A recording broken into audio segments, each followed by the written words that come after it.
Darjeeling T है जनाब, कुछ चिश्ती आई? जी हाँ। ये वो बैग आ गए आप? सब ठीक है ना? हाँ सब ठीक है। आपका क्या हाल है?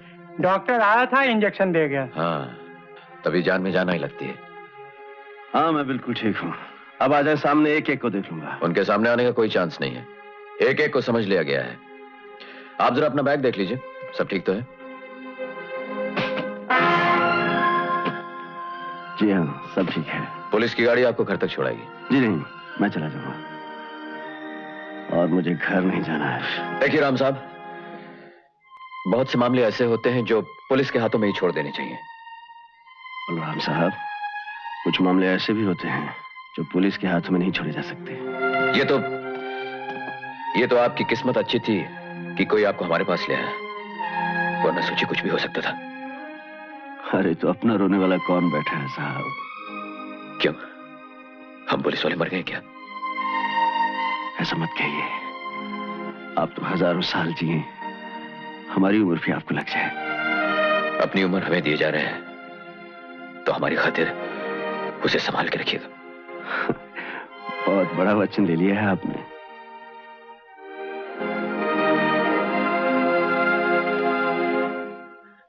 इस खाली कुर्सी की तरफ देखता हूं तो मुझे रोना आता है मुझे।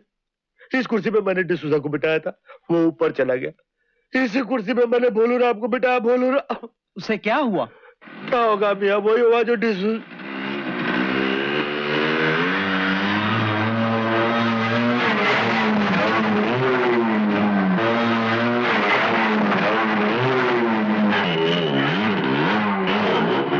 वाह वाह वाह जालिम वाह। हम तो समझे थे कि तुम खुदा को प्यारे हो गए हो। जो खुदा के प्यारे होते हैं सुलेमान सेठ, वो वक्त से पहले खुदा को प्यारे नहीं होते। तुम अपने बंदे को मौत के मुंह में झोंक सकते हो, लेकिन वो अपने बंदों को मौत के मुंह से बचा लाता है, ताकि तुम जैसे बदजातों को सबक सिखाया जा सके। देखो मियां, तुमने हमारी टेबल खराब कर डाली, हमने कुछ नहीं कहा। अब तुम हमारे सामने जबान भी चलाते हो। हम अपने मुलाजिमों से इस तरह की गुस्ताखियों के आदी नहीं है बिल्कुल।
मधु,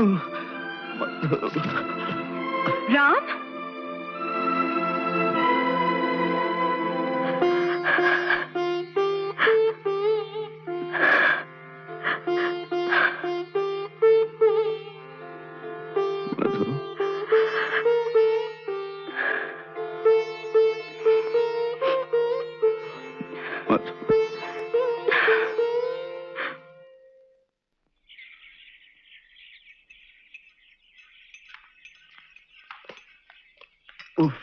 ये क्या, तुम उठे क्यों? ये बैग मुझे पहुंचाना है।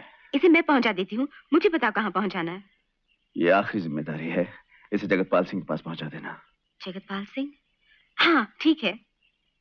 मैंने तय कर लिया है, अब इसके बाद ऐसे काम कभी नहीं करूंगा। सच? तुमने मेरी मुंह की बात छीन ली। मधु, तुम जगतपाल के घर नहीं जाओगी। क्यों? तू अपने बाप के घर ऐसे काम के लिए जाएगी तो वो हमें कभी कभी नहीं अपनाएंगे। छोड़ो भी मामी, अब ये ख्वाब मत देखो। मधु, सुनिए, क्या हुआ? ये जो आप अभी मधु से कह रही थी, क्या वो? हाँ, बिल्कुल सच है। इसका मतलब मेरा और मधु का? नहीं नहीं, खून का कोई रिश्ता नहीं है। लेकिन मेरे पिताजी और जगतपाल सिंह तो? उनका भी कोई खून का रिश्ता नहीं था। क्या कह रही हैं आप? सुनो, ये अफवाह जगतपाल की उड़ाई हुई थी। तुम ले जाओ, मैं तुम्हें सारी बात बताती हूँ। आओ। राम ने भेजा है। राम के लिए काम करती हो? करती हूँ।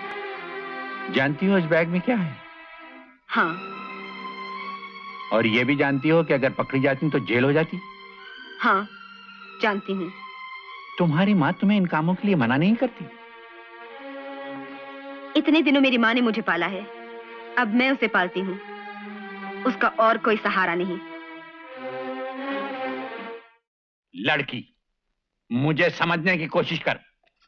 जिन हालात में तेरी माँ मुझे छोड़ गई और जिन हालात में वो वापस आई, मेरी जगह कोई भी होता तो शक करता, सबूत मांगता। मैं अपने माँ बाप का जीता जागता सबूत हूँ। मेरे पास और कोई सबूत नहीं है।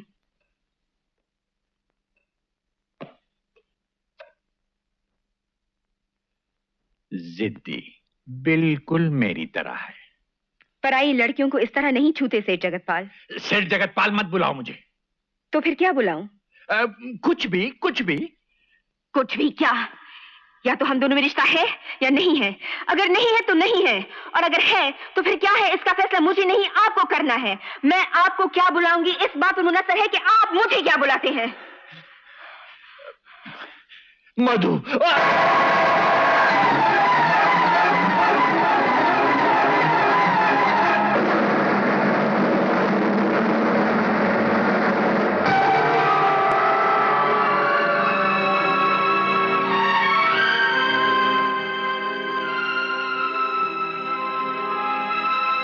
बेटी।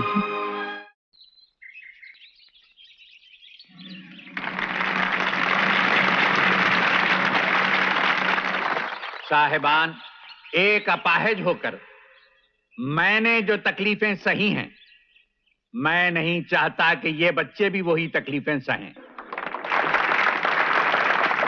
बस मेरी आप लोगों से इतनी ही इल्तजा है कि इस आश्रम का नाम मेरी बेटी मधु के नाम पर रखा जाए,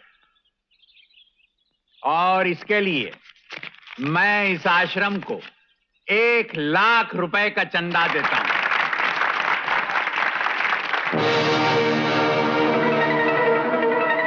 बाबा देखो ना, जिंदगी कितनी अजीब है। मधु आपकी बेटी निकली। तो बाबा मैं मधु से प्यार करता हूँ।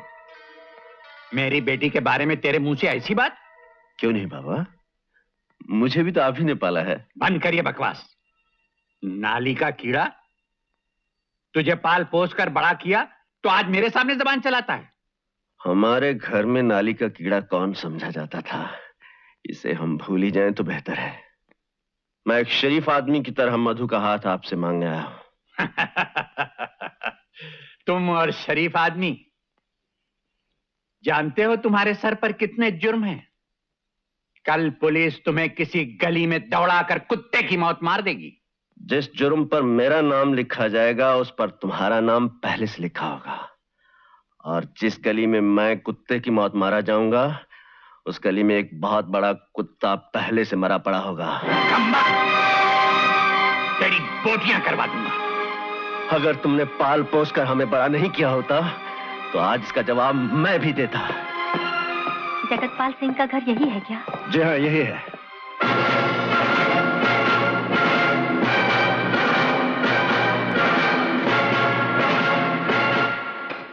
सरस्वती।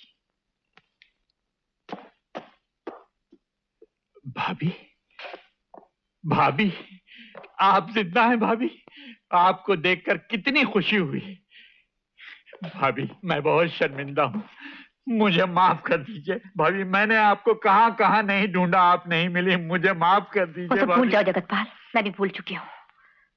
बस इतना बता दो, मेरे बेटे कहाँ है? तुम्हारे बेटे? भाभी, तुम्हारे बेटे तो बहुत बड़ा कारोबार करते हैं, ये सारी रौनक उन्हीं से है। जहाजों का कारोबार करते हैं, दुबई में रहते हैं। दुबई? हाँ, कौन सा दूर है। आज अगर तार कर दूंगा तो अगले हफ्ते चले आएंगे। अगले हफ्ते? अगर आप एक हफ्ता इंतजार करना नहीं चाहती हैं भाभी, तो कल ही उनका जहाज दुबई जा रहा है, आप उसमें चले जाइए। आपको देखकर बाग बाग हो जाएंगे भाभी, हमेशा आपको याद करते थे।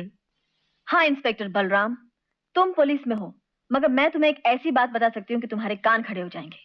यहाँ ऐसे लोग हैं जो गरीब लड़कियों को नौकरी का लालच देकर उन्हें पुसला लेते हैं, फिर जहाजों में डालकर उन्हें विदेश भेज देते हैं। वहां उनका व्यापार होता है। क्या बात कर रही हो? सच कह रही हूँ, एक लड़की वहां से बचकर भाग आई, उसने मुझे बताया। मुझे उससे मिला। सच निकला तो क्या करोगे?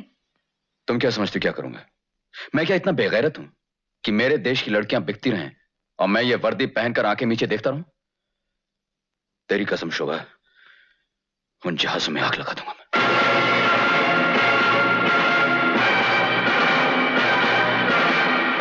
अच्छा भाभी, ये जहाज तुम्हें तुम्हारे बेटों तक पहुंचा देगा और मेरे 2 आदमी है ना, ये रास्ते में तुम्हारा ख्याल रखेंगे। भगवान तुम्हारा भला करे।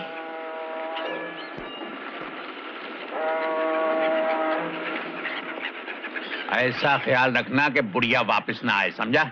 अरे किस बात की देर है जालिम, बोट छोड़ो छोड़ो, जल्दी करो।